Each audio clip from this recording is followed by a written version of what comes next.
Okay, so the message I'm getting for today, Monday, October 27th, I believe, or 28th, is it 27th? 28th, yeah, 28th. Alright, so the first card that I got from your Earth Warriors Oracle is number 16, Low Low Stand in the Light. And this card basically talks about how you should stand in the light as if you're Lolo, the sunset moth of Madagascar, which moths are normally nocturnal, but this particular moth everybody mistakes for a butterfly because it flies during the daylight hours where you can see the iridescent colors of its wings, and it has the healing power of allowing yourself to be seen and noticed by others regardless of what they may or may not like. Okay, because you're here for a higher reason than other people's opinions. Now, the Black Moon Lilith Cosmic Alchemy Oracle. At the bottom, overall, we have the Black Moon Lilith and Leo. Again, allow your light to shine. Okay, so we got stand in the light and now allow the light to shine. Your light to shine with the fire creating change, conflict, even. So, first card out, we have Black Moon Lilith and Sagittarius being clarified with the King and Queen of Cups, the Star card, and the Ace of Wands. So to me, this is definitely indicating that your parents gave birth to a star. You are that star that your parents gave birth to. And going back to Lilith and Sagittarius, this is a placement that talks about freeing yourself from the confines of religious philosophy of the olden age or the older generations that came before you. Just because they were your parents or people you respect, they may have feelings toward certain situations or taboos.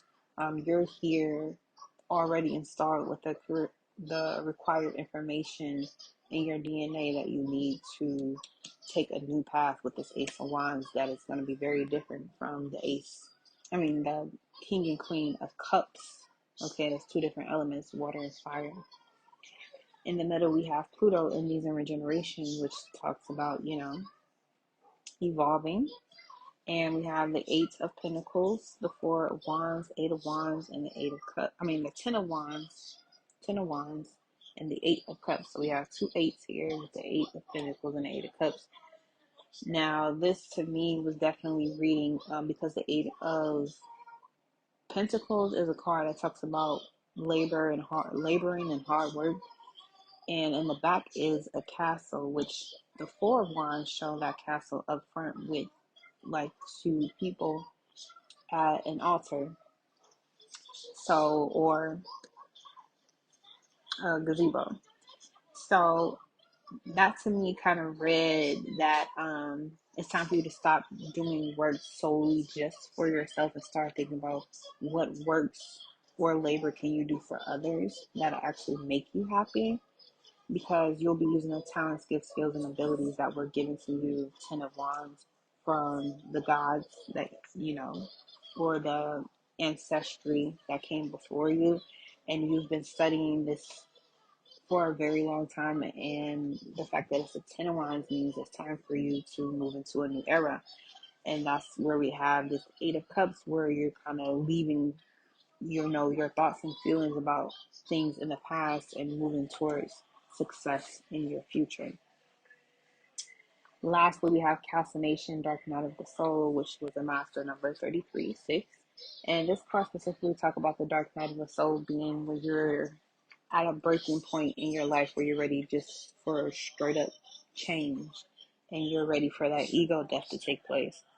So we got the title card, the Devil, and Judgment. Those three came out first all together.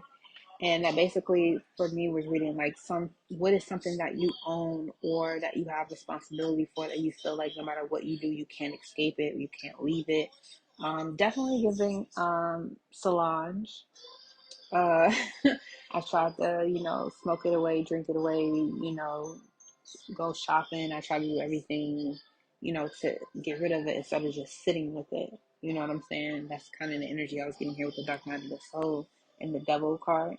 But you need to look at the things that you own, or even your karmic ties or karmic situations, children included, because those are things that you created that you can't ever distance yourself from. And maybe as a star card in the beginning, Aquarius energy, you were very disconnected from your parents or from your ancestry or from some type of foundation family. But now you're at a point where you can no longer be so disconnected from yourself, from who you are and what you're here to do. Now you have to own all of it, and that can definitely create a dark night of the soul where you're at a breaking point where things cannot go on the way that they have gone on before.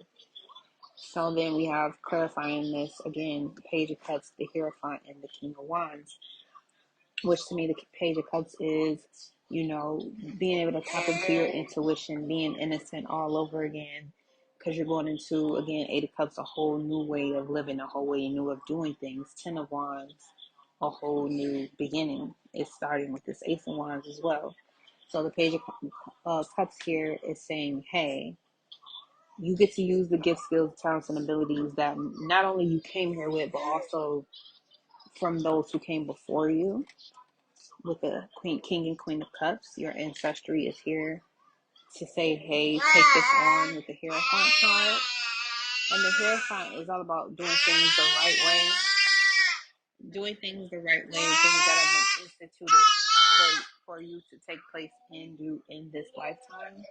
And sometimes that requires some delegation. So you may have to delegate some responsibilities that you want to have and keep control over with this Devil card. But the Judgment is telling you to release and wake up to the bigger picture.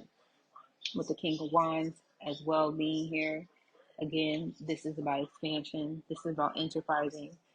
This could be an offer coming to you from a King of Wands person that is basically saying, like, let me in, or let me be a part of what you're doing, or this is someone else that is extremely expansive or fiery in their own right, very magical being that's asking you to let them in, let them be a part of whatever you're working on. And you may have some reservations or fears regarding that because with the title card, some type of ownership or responsibility. And the Three of Swords at the bottom, Saturn and Libra, follow up behind that with the High Priestess. It's like you really don't know how this break or this shift or change is going to affect you, but it can only be good things that come. The Nine of Swords under that, you just really need to learn how to do things differently. And the only way for Swords, you're going to know after this Nine of Swords, the only way you're going to learn is through balancing yourself, balancing your spirit, balancing your mind, doing the meditation, doing the yoga, doing the exercise, doing the writing, doing the reading, doing the releasing. That's the only way you're going to get through this step by step and learn to shift. It's not going to be an overnight process. It's going to be a gradual expansion with the Four of Swords. All right, so that's the overall message we have here all together. Stand in your light. It's time for you to shine. Allow yourself to shine. You may have been very disconnected in your early life, in your early stages of life, but it's time for you to free yourself from that foundation and grow, which is going to be you moving into new territory, you doing things differently than you've done before, especially with the Eight of Pentacles. This could definitely mean your career is going through a shift and a change, which means that you're going to new heights. You're leaving again the things of the past behind. And your responsibilities are always going to be attached to you, or your name, or your bank account. Like, all those things are always going to be attached to you. Allow them to motivate you. Allow those energies to fuel you to continue to grow and expand in your creative endeavor. All right. Thank you.